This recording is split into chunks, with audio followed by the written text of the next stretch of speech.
Before the Prophet Muhammad, peace and blessings be upon him, died, he was successful in bringing all of Arabia from one end to another under the rule of one God. No person was master of another. All were equal before their God. He alone was their master. To him alone did they submit. To govern justly and kindly according to the law of God, and to care for people were as much acts of worship as to pray, to fast, and to perform pilgrimage.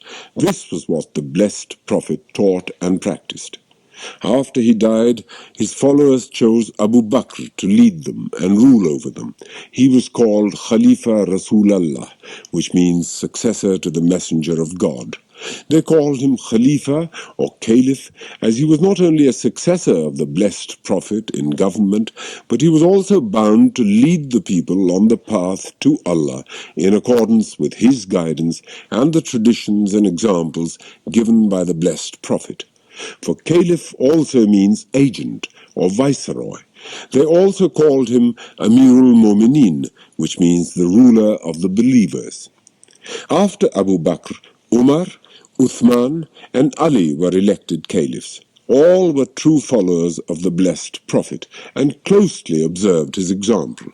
There were many other caliphs after them who were called caliphs, but not all of them followed in the footsteps of the blessed Prophet. Many lived luxuriously, did not act justly, oppressed people, and denied them their rights, did not alleviate their misery and poverty, and used public money for their own comfort. However, those who did follow the blessed Prophet left glorious examples for others to follow. These were honest men. They lived simply. They ate and dressed like ordinary people. They were just and kind. They dedicated themselves to serving their brothers and sisters and their fellow citizens, and thus they served their God. Even their governors and civil servants conducted themselves as nobly as did the caliphs. The Caliph is the most important person in a Muslim state, but he is not the sovereign, nor are the people. God only is sovereign. No Caliph, nor even the entire Muslim nation, can make any law which is against the law of God, nor can any Caliph be obeyed against his law. The Caliph is the head of state, the spiritual leader of Muslims. He has the enormous responsibility to see that the people live according to God's will, in peace and happiness. They do not live in hunger, unsheltered, uneducated, and uncared for. Good prospers and evil is weakened. Justice is done in all manners and matters, and oppression is put down. Public money in the government treasury is spent for the welfare of the people. Law and order are maintained throughout the land. The penalties as decreed by God for serious social crimes are fully carried out.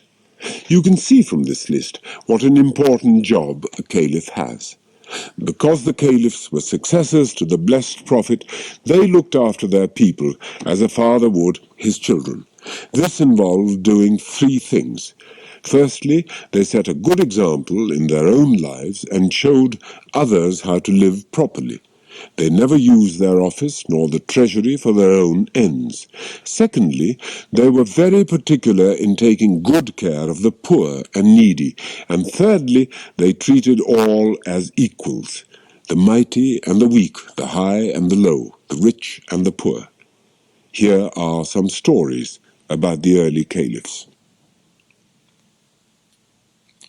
Our first story is how the Blessed Prophet lived. One day, Umar came to the Prophet's house to see him. The blessed Prophet lived in a small apartment which bordered his mosque. These apartments are now included in the beautifully built Mosque of the Prophet in Medina, but at that time the walls were built of mud and stones, the roof of palm leaves and stalks, and the floors of sand. The doors gave on to the courtyard and hall of prayer. Umar came to the door and sought permission to enter. "May Umar bin al-Khattab enter, O Prophet of God?" said Umar. "Yes." "Come in, Umar," the blessed Prophet replied. Umar entered the room where the blessed Prophet was resting. He first greeted the blessed Prophet. "Peace be with you." "And with you be peace," replied the blessed Prophet. Umar sat down on the floor and began to notice the room for the first time. There was no bed in the room. The blessed Prophet was lying on a mat. Part of his body was on the floor and part on the mat. The mat was rough and the floor hard. The marks from the mat were visible on his body. He was wearing a garment of rough and coarse cloth. He had a pillow, but the pillow was filled with prickly leaves from a palm tree. There was nothing else in the room. No wardrobe, no rich food to eat, no comfortable mattresses. Instead, in a corner were some berry leaves and a small heap of barley, over which an untreated piece of leather was hanging. Tears began to well up in Umar's eyes. When the blessed Prophet saw Umar crying, he asked him, "Why? What are you crying about, Umar?" Umar answered in a bitter voice, "And why shouldn't I cry, O Prophet of God? I see your bedding and the marks from the mat on your back. I see all your belongings which amount to nothing, and yet you are the Prophet of God and his chosen messenger. The emperors of the Byzantine and the Persian empires are living in luxury and comfort. Their thrones are made of gold, and their clothing and bedding are made of the finest silks." Omar waved his arm to illustrate, "And this is all you have. This is your treasure." The blessed Prophet smiled and looked kindly and affectionately at Umar. "Are you not happy, O Umar, that we shall receive our riches and treasures and comforts in the eternal life? The kings of this world have received their full share here, and even this share is going to be useless for them as soon as they depart from this world. Our share is to come later, but once we receive it, it will remain with us forever." Umar understood then that the government the blessed Prophet was going to establish was not a government of kings and emperors, but a government of the servants of Allah, who live not for this world and its transient rewards and comforts, but for the world to come, for the everlasting rewards and treasures to be found in the hereafter. Our second story is the Caliph's salary. As you know, Abu Bakr was the first Caliph to be elected by Muslims to rule over them and manage their affairs. Early the next morning, after his election, Abu Bakr appeared in the marketplace. All his life he had been a merchant who sold cloth, so as usual he was still trying to be a merchant even though he had been named Caliph and ruler of Arabia. People were sorely puzzled when they saw him arrive, loaded down with rolls of cloth on his shoulders, but they just didn't know what to do about it. Finally, when Umar appeared, he immediately went up to Abu Bakr and said, "What are you doing with all this cloth?" "I'm going to the bazaar," said Abu Bakr. "What for?" asked Umar. "You have now to manage and run the affairs of the entire Muslim community. How can you find time to carry on business?" "But I have to earn my livelihood," replied Abu Bakr. "Otherwise, how shall I feed my family?" Umar thought for a moment. Then he said, "We have to find a way of solving this problem. Obviously, you cannot find time to continue selling cloth. Come with me and let us go and consult other Muslim brothers." Umar went with Abu Bakr to see Abu Ubaidah. He was in charge of the treasury. He was also declared by the Prophet, peace and blessings be upon him, to be the most trustworthy and honest person in the whole Muslim community. Other responsible leaders of the community were called in for consultation as well. Umar proposed that a salary should be fixed for Abu Bakr to be paid out of the public treasury and which would take care of his needs. But how much? That was the question. Abu Ubaidah proposed Abu Bakr should be given a salary equivalent to what is needed by an ordinary lower middle-class man to sustain himself. After some discussion, the first Caliph's salary was fixed as follows. He would be allotted 2 sheets of cloth in summer and 2 sheets of cloth in winter. In addition, he would be given food for himself and his family for every day. Abu Bakr happily accepted this allowance, but at the same time he deposited every penny that he had of his own in the public treasury. It was not necessary, but he insisted on doing so because he did not consider it honest to keep his own wealth while the treasury was taking care of his needs. Abu Bakr gave up his business, for his Muslim brothers wanted him to do so. He and his family continued to live on the small grant which the Muslims had given him. The money was only just enough to support his family, and he had only a modest standard of living, but he lived contentedly and in peace and happiness. One day his wife came to him and said, "I wish we could afford to buy some sugar. I want to make some sweets for you." "Dear wife," replied Abu Bakr, "I'm afraid we have no money.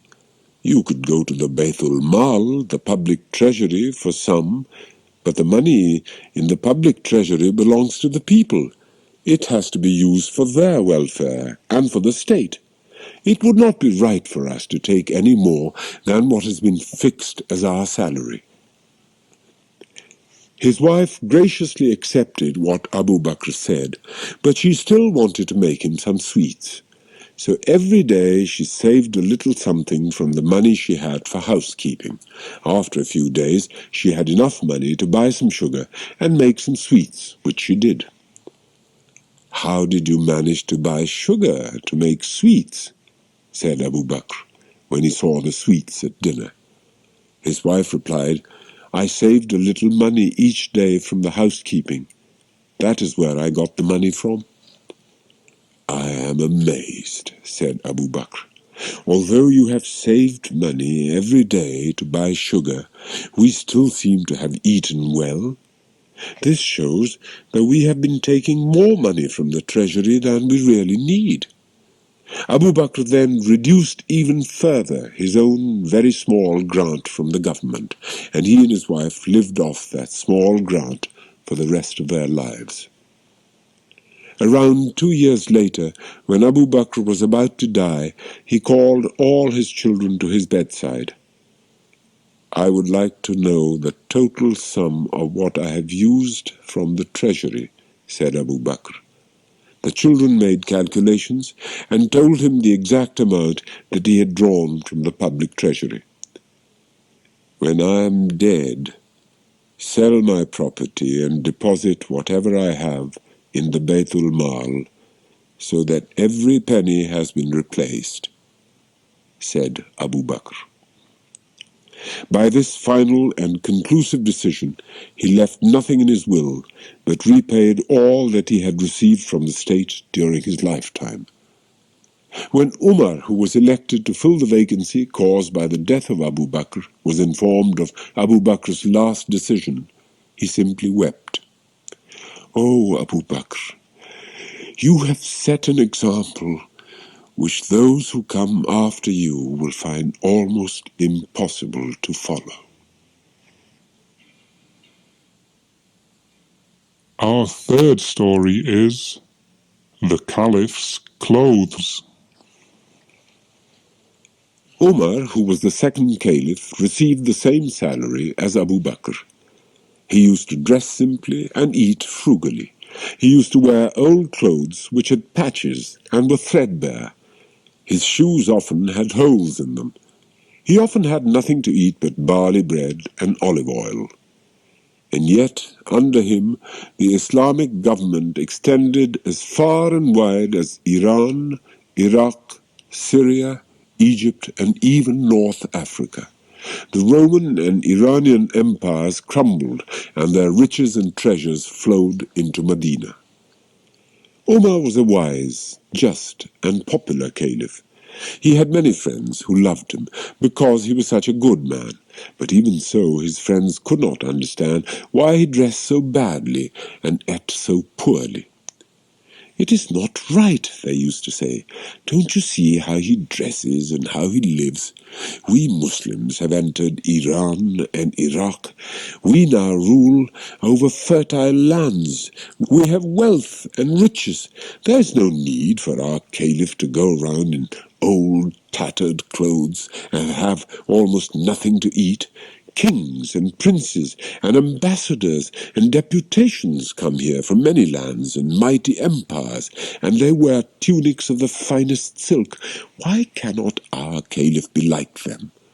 Umar has just got to say the word, and our tailors will make him the finest clothes in the world, and our cooks will cook the finest foods, which will be brought to him in the morning as well as the evening." One day, an ambassador of the Roman Empire came to Medina. He wanted to obtain an audience with Umar. He was used to palaces and kings, so he asked people in the streets, "Where does your king live?" "We have no king," said the Muslims to whom he had put the question. "But you have someone who is the head of your government?" asked the bewildered ambassador.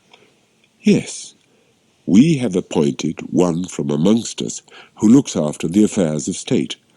If you go straight up this road, you might find him somewhere." The Roman ambassador went up the road to which he was directed. Finally he found Umar resting under the shade of a tree, wearing 2 garments, one of which had 12 patches. Finally, people could not take it any longer. Knowing that Umar was facing extreme hardship, they assembled and began discussing the matter. "I think we should propose to Umar that his salary be increased so that he may dress more appropriately, thereby making a better impression on visiting ambassadors and deputations. Also, he would be able to buy and prepare good food for himself, as well as for the others who come to visit him," said Zubair, one of the close followers of the Prophet. "I fully agree with you. I was also thinking along the same lines," said Ali. Believing that Ali would be the most suitable man to talk to Umar about this matter, they asked Ali to place the matter before him. But Ali said, "I certainly do not dare go to Umar and talk to him about this." So Uthman came forward with a suggestion. "We all know how Umar is. He will hardly like the idea of taking more from the treasury. Let us first somehow find out how he will take the proposal. Let us go to Hafsa, his daughter, and seek her help." All those present agreed with Uthman's suggestion, and so they went to find Hafsa. Now Hafsa had also been one of the wives of the blessed Prophet. For this reason they felt that Hafsa could persuade her father to give up wearing old clothes, or at least she should find out how he would react to their proposal. Hafsa listened to them and said, "I agree with you, but even I do not find the courage to go to him and talk about this matter. I want to help you, but let us seek the help of Aisha." Aisha was the daughter of Abu Bakr, and had also been one of the wives of the blessed Prophet. Umar greatly respected her. They found her in agreement with their proposal, as she also realized the hardships which Umar was facing. "I shall go to Umar and have a word with him and find out how he feels about this proposal," said Aisha. "I don't think he will ever agree," added Hafsa, "but at least we shall know." "Don't tell him who we are," they requested as they left. The next day, Aisha and Hafsa went to Umar. Hafsa, seeing her father sitting there in clothes which were old and patched, shook her head and sighed. Aisha said to Umar, "O Chief of Muslims, do I have permission to talk to you about a certain matter?" "Yes, with great pleasure, O Mother of Muslims," said Umar. Aisha chose her words carefully. Allah has blessed you with the conquest of the treasures and cities of Heraclius, the emperor of Byzantium, and Khosroes, the emperor of Persia, ambassadors from important foreign powers and deputations from within Arabia come to visit you and stay with you, and you are wearing a cloak which has 12 patches. If only you would wear fine, handsome clothing and serve more succulent meals, you would make a better impression on those who visit you. Father, said Hafsa, please forgive me for interrupting, but I have a serious question to ask you. Please ask your question, my child, replied Umar. Dear father, what I want to know is this, she said. Why ever do you wear such old clothes? Why do you go about with clothes which are patched and threadbare? When people come to the Caliph, they expect to see someone dressed like a Caliph. And what is more, you don't seem to notice that you are wearing old clothes. For a while, Umar kept silent. Aisha and Hafsa thought that the Caliph must surely be angry. Then tears began to well up in Umar's eyes. He wiped away the tears with his sleeve and then smiled sadly. He knew how much courage it took for Aisha and his daughter to speak to him about such matters. For a long while he said nothing.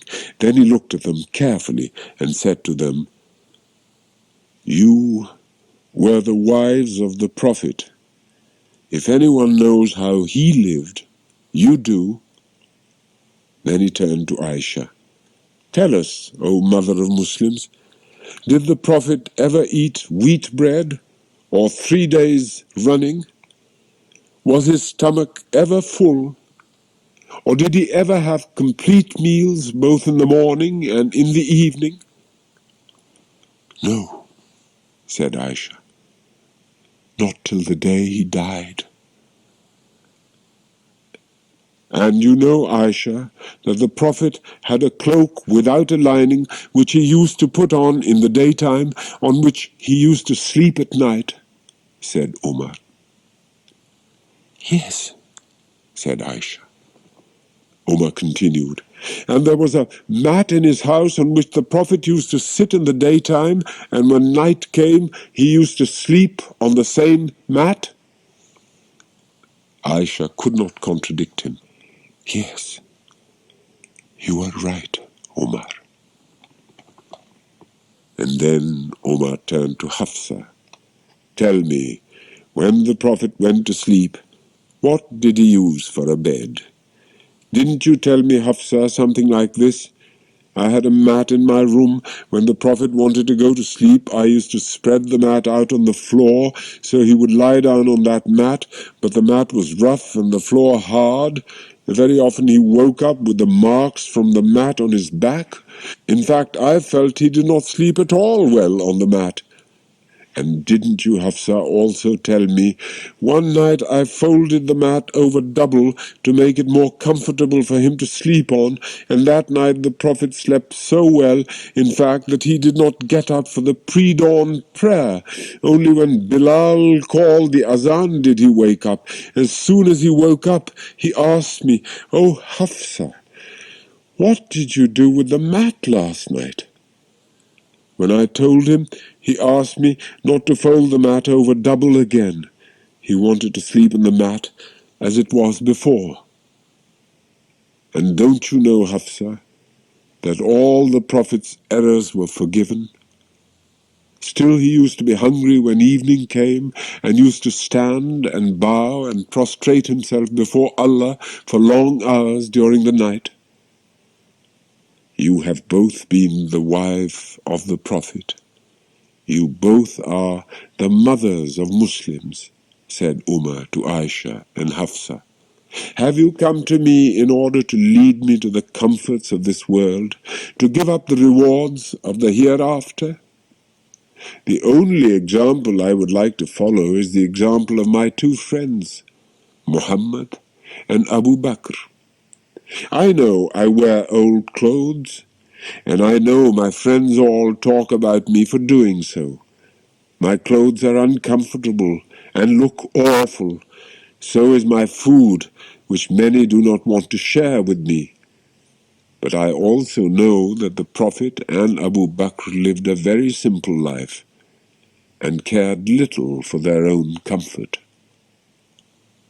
So answer me this question. When the Prophet lived like this, caring so little for his own comfort, how can we, his followers, want to live in luxury? And can't you see I do this for the love of the Prophet and Allah? And finally, will you tell me who sent you to me with this proposal? Asked Umar. This I cannot tell you, said Hafsa. But neither Aisha nor Hafsa could say a single word, nor could any of the Caliph's friends who were told of what Umar had said. Our fourth story is Umar helps the poor and hungry. Umar was the second Caliph. He succeeded Abu Bakr. Umar was hard-working and conscientious because he was a true servant of God. A Caliph should take care of the Muslims in his state as a father takes care of his children. Umar tried his very best to do this. In the daytime, he used to work at home. At night, he often went out into the city of Medina to help any of his people who were in need. One night, Umar was walking down a street in the city when he heard some children crying. The crying came from a small house. When Umar looked in, he saw a lady sitting with her children around her. The lady looked very sad, and the children seemed to be very hungry. Umar noticed that there was a pot on the fire. He thought that there must be some food in the pot, and soon the lady would give it to the children, and then they would stop crying. Umar watched and waited while the contents of the pot kept boiling away, but still the lady did not feed the children. In the end, he wondered what was the matter. Finally, Umar went into the house and asked the lady why her children were crying. She told him they were crying because they were hungry. "Isn't the food in the pot ready yet?" he asked. The lady came close to Umar and whispered in his ears, "Do not tell the children there is no food in the pot, because I do not have any money to buy food. The pot has only water in it, but the children think there is some food in there. They are hungry now, but if I wait long enough, they will cry themselves to sleep. Then they will forget their hunger." When the children finally dropped off to sleep, the lady explained to Umar that her husband had just died. That was why she had no money to buy food. Unfortunately, the people in charge of the Baytul Mal did not know of the lady's trouble. If they had known, they would have helped her. Then Umar, who was very sorry for the poor woman, said to her, "Why ever did you not tell the Caliph about this?" "I am a woman," answered the lady. "I cannot go about looking for the Caliph to tell him my troubles. If he is really the Caliph, he should know about them. It is his duty to help people in trouble. I feel our Caliph is not doing his duty properly. Umar has let me down. I don't think he ought to be Caliph if this is how he treats his fellows who are in need." Umar was shocked when he heard what the lady said. He ran to the Bayt al-Mal and put some flour, meat and sugar in a bag. As he was going to take it back to the lady, one of his servants stopped him and offered to carry the bag for him. "I shall carry the bag myself," said Umar. "On the day of judgment you will not be able to carry my burdens for me, so there is no reason why you should carry them today." The Caliph carried the bag of food to the lady's house. When he got there, he himself cooked the food for the children, and it was he who fed them. As he was leaving the house, the lady said to him, "You should be Caliph, not Umar. You are kind, generous, and understanding. That is what a Caliph should be like." "Lady," replied the Caliph, "I am Umar. It was wrong of me not to know of your trouble, but now your children have been fed and are sleeping happily. I have also arranged that from today on, the Baitul Mal will give you a grant so that you will be able to support them properly until they grow up. Our fifth story is the Caliph's Feast. Umar bin Abdul Aziz was another caliph who feared God and followed the example of the Prophet, peace and blessings be upon him. He was called Umar II. Many of his predecessors had not been good rulers, but he lived a simple life, even though he ruled over vast territories from the Atlantic Ocean in the west to the river Indus in the east. Before he became caliph, he also lived luxuriously like all members of his family, the Umayyads, who ruled over the Muslims after Ali. But as soon as he assumed the caliphate, he gave up all luxuries. He restored justice and rule of law. He confiscated all the wealth and lands illegally acquired by the members of his ruling family and returned them either to the treasury or to the rightful owners. Every day he worked hard and tried to show others by his own efforts how to live properly. Many of his officials followed his example. Although they were important people, they also lived good, simple lives. Some officials, however, took little notice of what the caliph said or did. Among these was Bismillah, who was head of the Muslim army. Bismillah was an excellent soldier. He was a brave and fearless man whom the soldiers loved and respected, but he had one weakness. He was much too fond of good food. He used to spend at least 1,000 dirhams a day on food for himself alone. When Umar came to hear about this, he was unhappy. He thought about the poor and the needy. 1,000 dirhams a day could provide an awful lot of food for those who had none. Because Umar was the caliph, he felt he had to do something about his friend's greed, but it was difficult to know how to go about it. He thought long and carefully about the problem. Suddenly he had an idea. Umar sent a servant to Bismillah and invited him to lunch the next day. He then summoned his cook and said to him, "Tomorrow I want you to prepare the finest lunch you have ever made. I leave it to you to decide what to cook. I have invited Bismillah to come and eat. Prepare whatever you think will really please him. And when you have done all that, cook a bowl of porridge as well." The cook thought the caliph had taken leave of his senses, but he did as he was told. Bismillah looked forward to dining with the caliph. In fact, by the time he arrived at the caliph's house, he was already very hungry. The caliph received him kindly and began asking questions about the army. How were the soldiers doing? Where were they training? Had the officers in the army enough men? And so on and so forth. The more the caliph talked, the hungrier Bismillah became. Of course, he could not let the caliph know how hungry he was. That would not have been polite. But he felt the pangs of hunger all the same. The caliph knew anyway how Bismillah felt. He could tell by the look on Bismillah's face that he was absolutely starving. Suddenly, Omar stopped asking questions and called for the cook. The cook came quickly. He was expecting the caliph to ask him to bring in the huge meal which he had so carefully prepared. The caliph looked at the cook and said with a smile, "Bismillah is getting hungry. Bring him a little something to keep him going until lunchtime. Bring in the food I asked you to prepare last of all."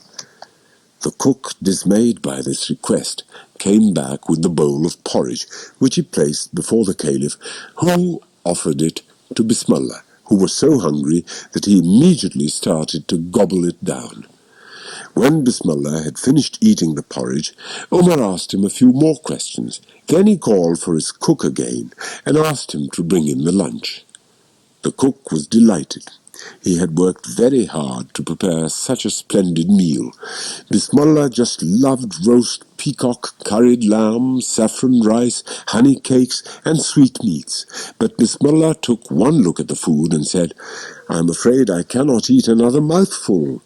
I'm full up after eating the bowl of porridge." When Umar heard this, he said, My dear friend, the oats for this porridge did not cost more than 1 dirham.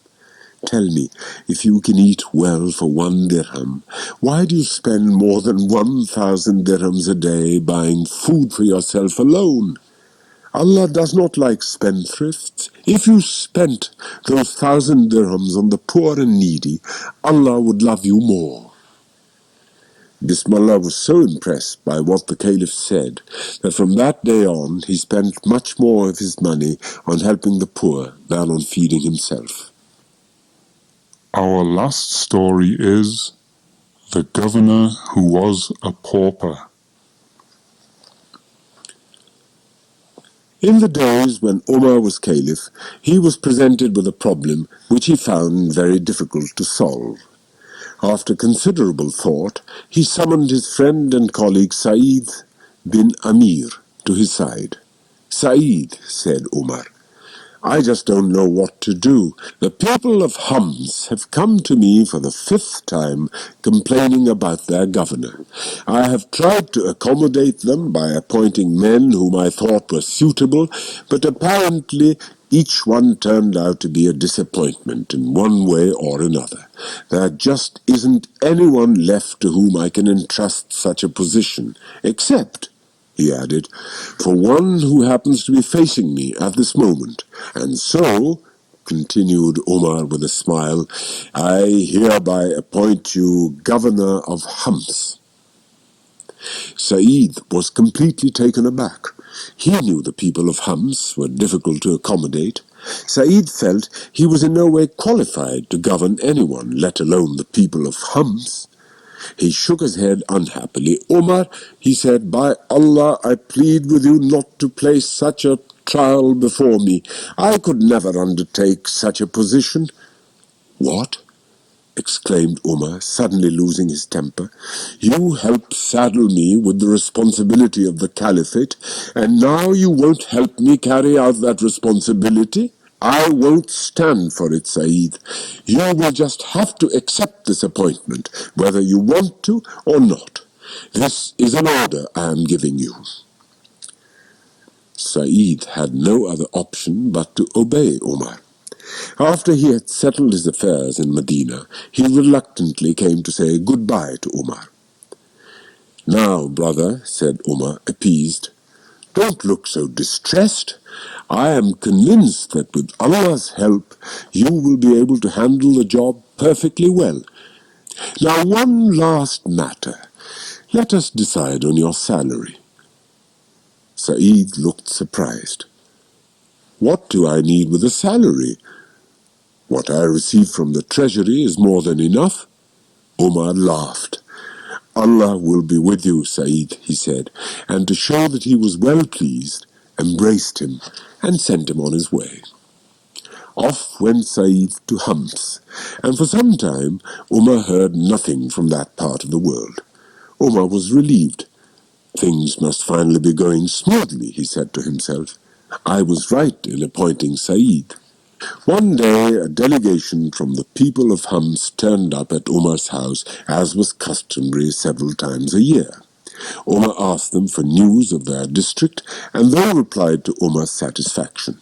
Finally, Umar asked to be shown a list of the poor and destitute, that they could be given funds from the general treasury.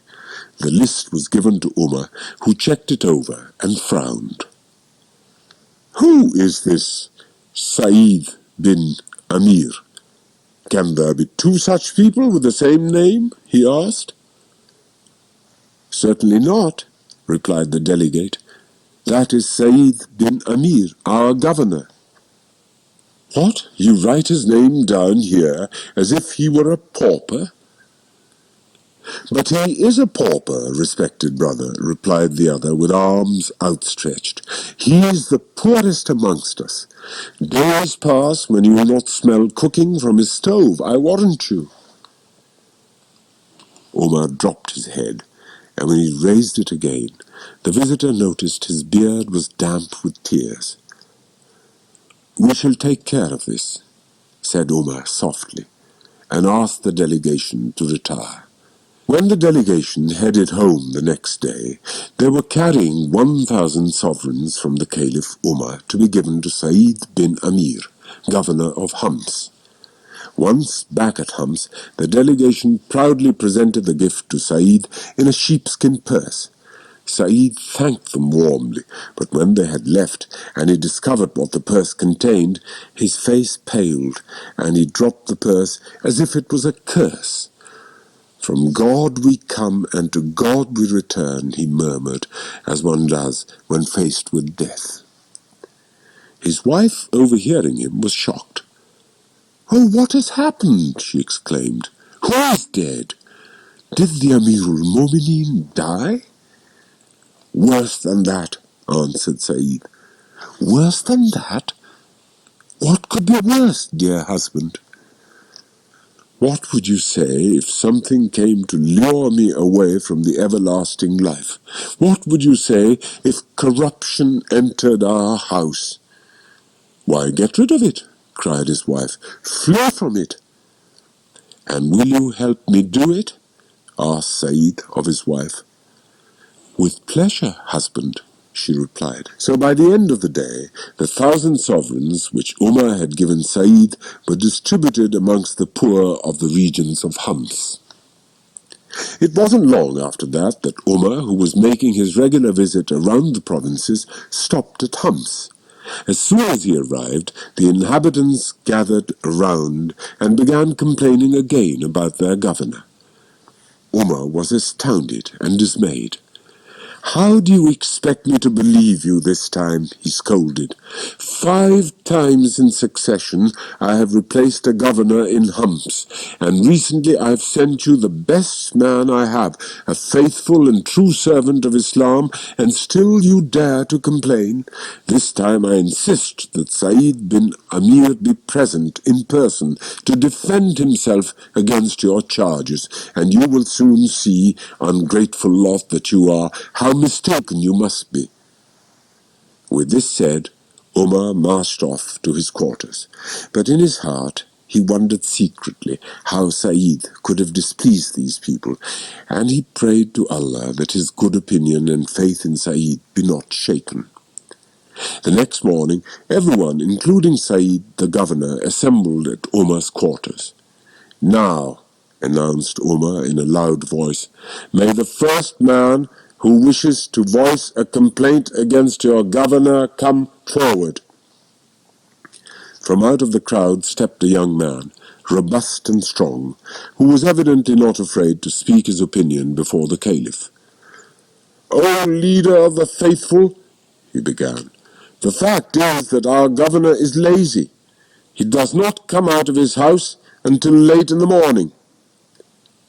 "Not only that," interrupted another standing in the crowd, "but on some days we don't even see him until evening. Who knows what he does all day long in his house?" Umar winced at these accusations and turned to Sa'id and asked, "What is your explanation for this conduct?" Sa'id shook his head.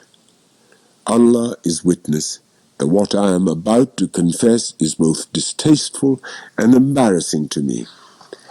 The fact is that I have no servant to help me, so early in the morning I knead the dough, and then I bake bread. Following that I perform my ablutions, then I come to meet the people. But since I only have one change of clothes, sometimes I am also obliged to wash them and wait for them to dry. Sometimes I have to mend them before venturing out of my house." Now no one suspected that Sa'id had no servant. In those days everyone of importance had a servant, and certainly a governor would have more than one. This fact shed a different light on the accusations, and Umar's faith in his friend was restored. "Any more complaints?" called out Umar. "Yes, I have one," grumbled an old man.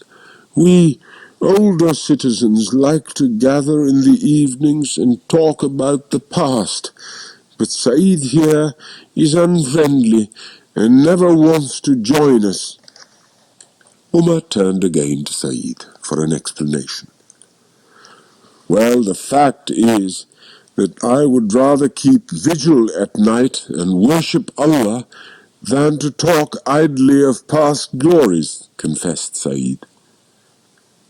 Umar smiled broadly at Said and called again to the crowd. Are there any more complaints against this man who is your governor?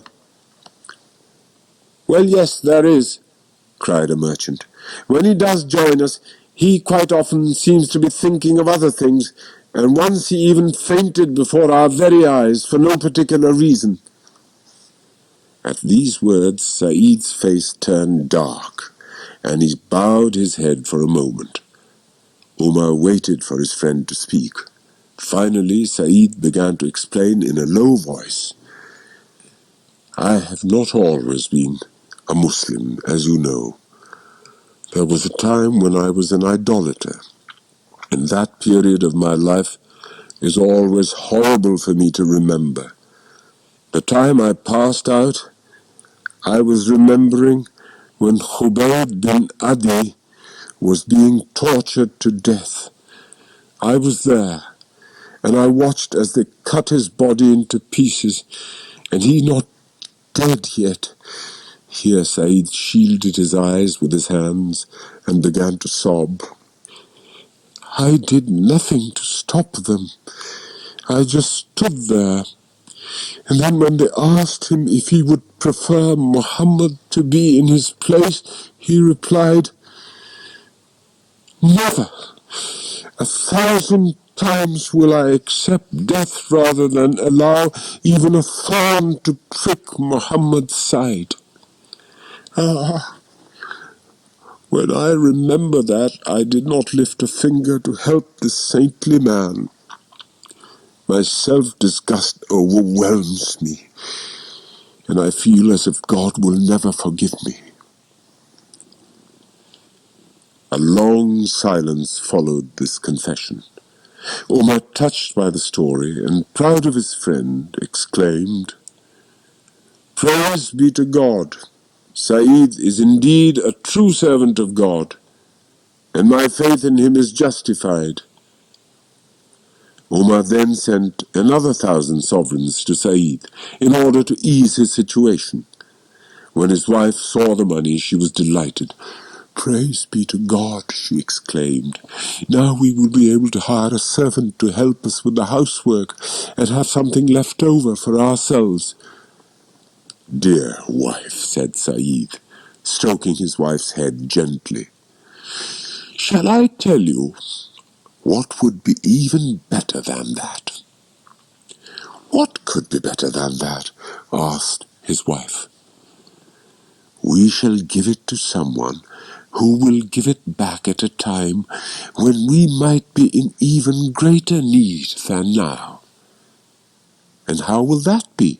Asked the wife. We shall give it as a loan to Allah, said Said, for if we do so, then you may be sure it will return to us many times over. His wife agreed, and in no time at all, the whole amount had again been distributed to the poor of the humps. Such were the natures of the men who ruled over the Islamic countries in the early days.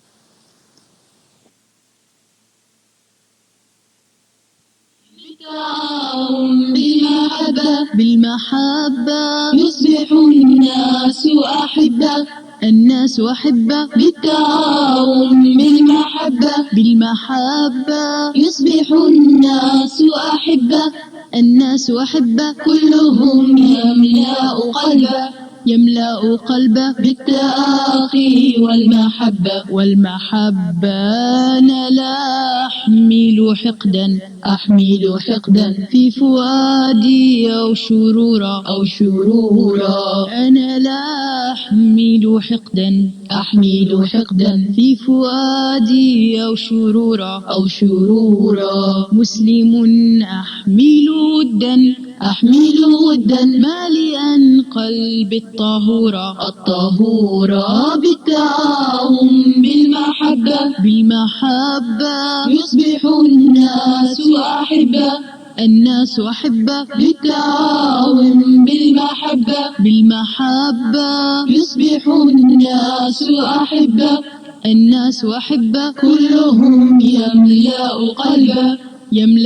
قلبه بالتآخي والمحبة إنني أصنع خيرا وأعين الآخرين إنني أصنع خيرا وأعين الآخرين وبقومي عشت برا مخلص الحب أمينا بالتعاون بالمحبة يصبح الناس أحبة بالتعاون بالمحبة يصبح الناس أحبة كلهم يملأ قلبه بالتآخي والمحبة إن تعاوننا رفعنا شأننا بين الأنام إن تعاوننا رفعنا شأننا بين الأنام وسعدنا وغدونا في وداد وسلام بالتعاون بالمحبة يصبح الناس أحبة بالتعاون بالمحبة يصبح الناس أحبة كلهم يملأ قلبه بالتآخي والمحبة